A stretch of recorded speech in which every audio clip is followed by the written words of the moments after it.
In this video, I'll be talking about electric dipole and SHM. Electric dipole and SHM. So what do I mean with that? Suppose there is a dipole and there is external electric field which is acting like this, and direction is also given. Suppose that we have a dipole, a small dipole, specifically a small dipole has dipole moment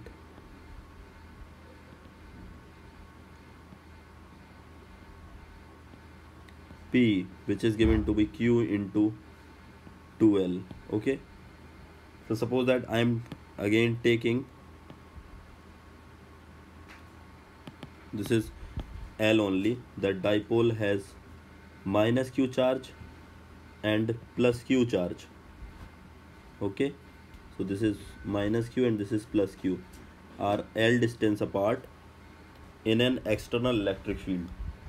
What I have done here, I disturb or I rotated this dipole like this.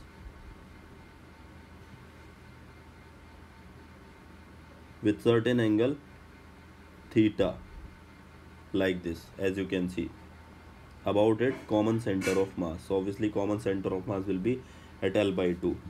So now you can see that if that happens, it can further come back because there will be external torque, then there will be a restoring torque which can further apply, and then it can do such type of oscillation. So I need to find time period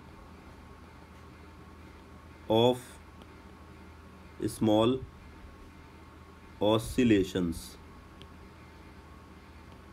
Okay, so that's what I need to do. So understand, when you disturb this dipole, then there will be a torque generated, which torque will be is equal to P cross E. You know this thing in electrostat.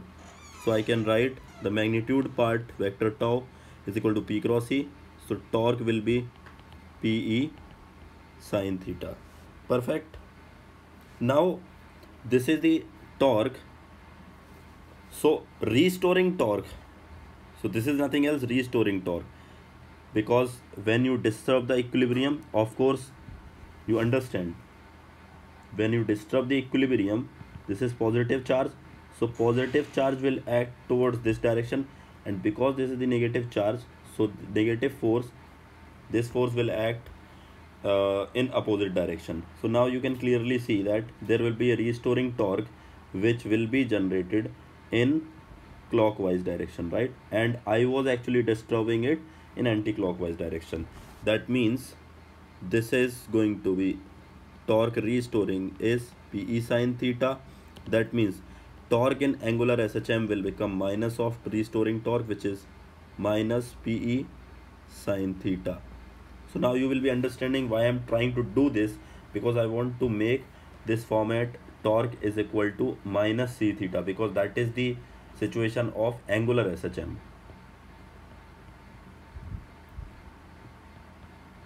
Correct? Yeah. Now, as I have said that small oscillations earlier, that means I'm saying that theta is small.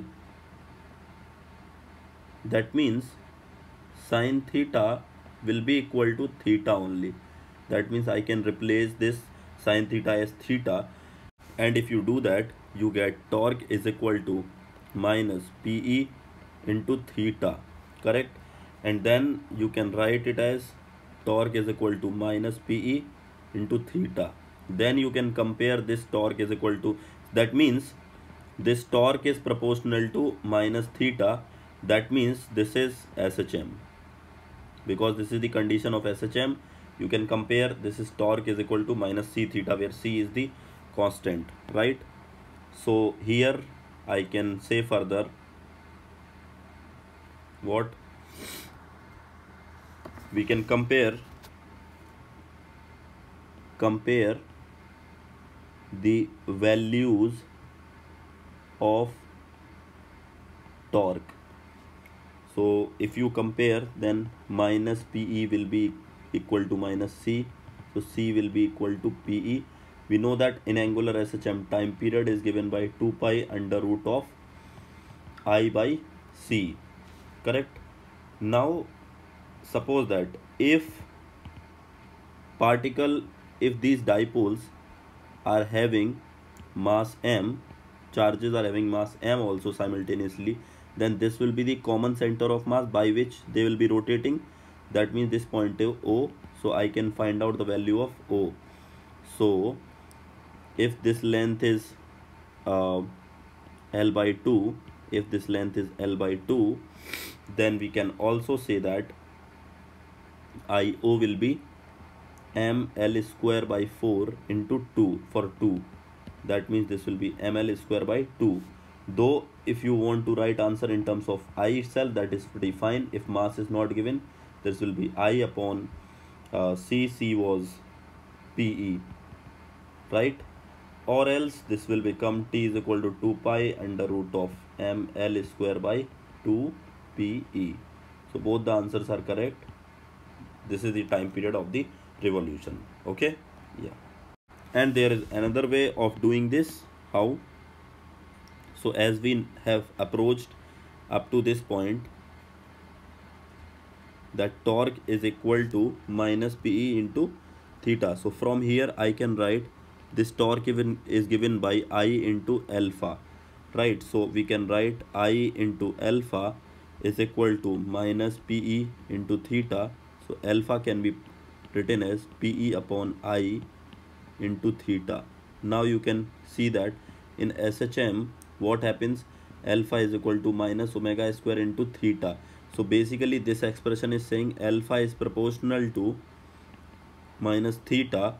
That means this is SHM. That means this is angular SHM.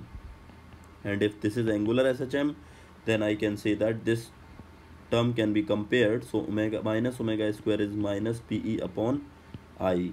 So similarly, this omega will be under root of PE upon I. And we know that omega is equal to 2 pi by T. So from here T is equal to 2 pi by omega, which is given to be I upon PE. That means T is equal to 2 pi under root of I by PE. That is going to be the answer. So we achieve the time period, and then further if you want to solve, you can put the value of I. So as we achieved this thing, this is also fine. So anyway, you can do with both the methods. Okay.